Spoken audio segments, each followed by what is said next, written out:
નમસ્કાર દોસ્તો, જય શ્રી કૃષ્ણ.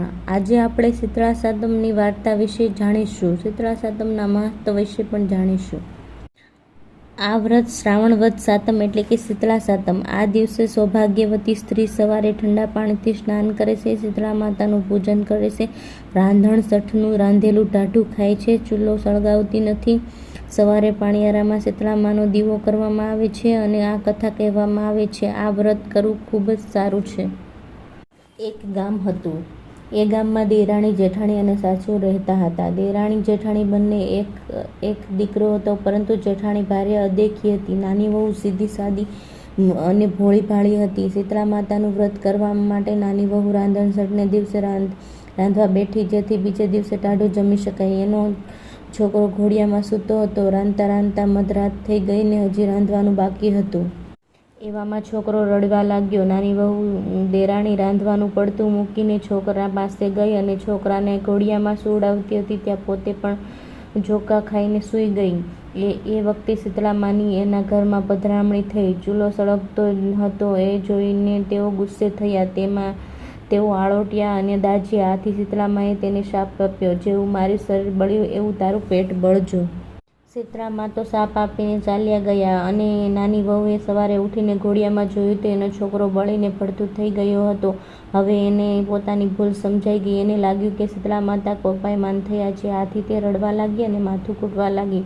રડતી સાંભળતી જેઠાણી ત્યાં દોડીને આવી અને સાસુ પણ દોડતી દોડતી ત્યાં આગળ આવી ચડી.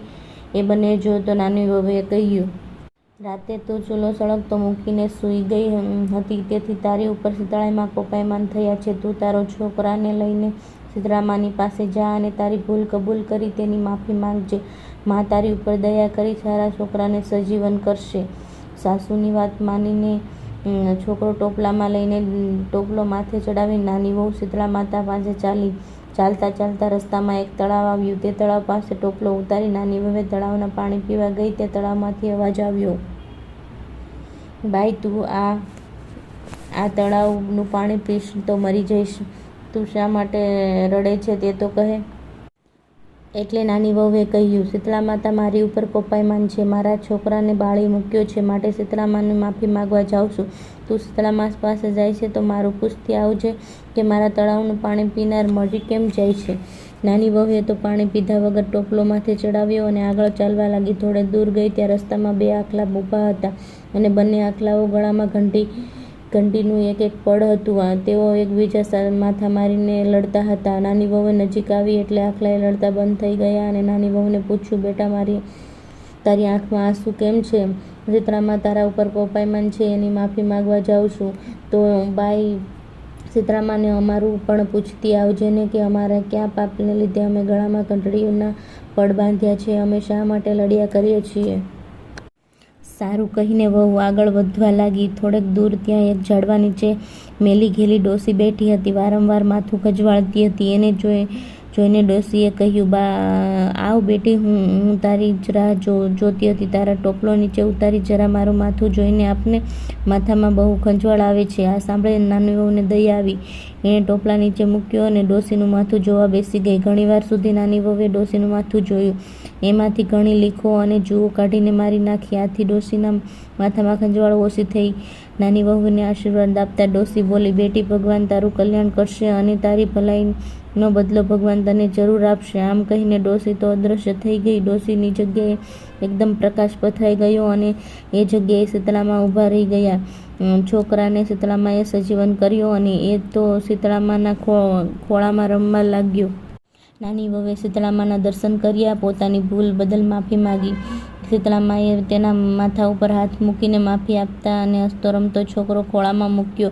પછી નાની વહુ તળાવના પાણી વિશે પૂછ્યું ત્યારે શીતળા માએ કહ્યું, બેટી, ગયા ભવમાં તળાવ એક સ્ત્રી હતી. એ બહુ અદેખી હતી અને ત્યાં કોઈ ચીજ વસ્તુ લેવા આવે તો કોઈને આપતી નહીં અને સવારમાં વલોણું કર્યા પછી કોઈ છાશ લેવા આવે તો પાણી નાખીને છાશ આપે.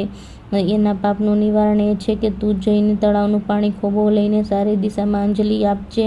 પછી તું પાણી પીજે. પશુ પક્ષીઓ અને વેટે માર્ગો તેનું પાણી પી શકશે. પછી નાની વહુએ પેલા 2 આખલાની વાત પૂછી ત્યારે શીતળા માતાએ કહ્યું, બેટી આ 2 આખલાઓ ગયા જન્મમાં દેરાણી જેઠાણી હતા. એમને ઘેર કોઈ આડોશી પાડોશી દળવા ખાંડવા આવે તો એનું અપમાન કરીને તેને કાઢી મૂકતા, એટલે આ ભાવમાં તેઓ આખલા બન્યા છે. તું જઈને એના ગળામાંથી ઘંટીના પડ કાઢી નાખજે તો તે સંપીને રહેશે.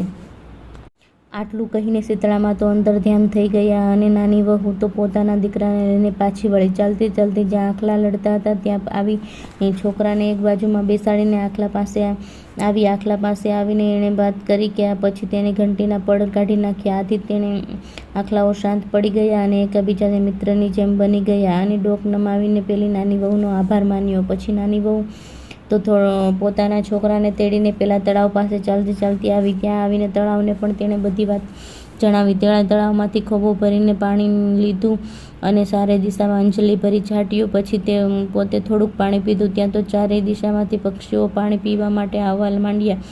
પછી તળાવે નાની વહુનો આભાર માન્યો અને નાની વહુ પોતાના છોકરાને લઈને ઘરે આવી. ઘેરે આવીને એણે પોતાના છોકરાને સાસુમાના ખોળામાં મૂકી દીધો. આથી તો તેની સાસુ રાજી થઈ ગઈ, પરંતુ તેની જેઠાણીને ગમ્યું નહીં. સાસુએ તો આ નાની વહુને પૂછ્યું, નાની વહુ બેટા આ બધું કેવી રીતે બન્યું? એટલે નાની વહુએ બધી વાત માંડીને કહી. આ સાંભળીને જેઠાણી પણ શીતળામાના આશીર્વાદ લેવાને મન થયું અને બીજે વર્ષે રાંધણ છઠ આવી ત્યારે તેની રાહ જોવા લાગી. પણ સમય જતાં વાર લાગે છે. બીજા વર્ષે શ્રાવણ મહિનો આવ્યો અને શ્રાવણ મહિનાની રાંધણસઠ પણ આવી. એટલે તેણે પણ જાણી જોઈને રાંધણસઠની રાતે ચૂલો સળગતો મૂક્યો અને એ તો સૂઈ ગઈ.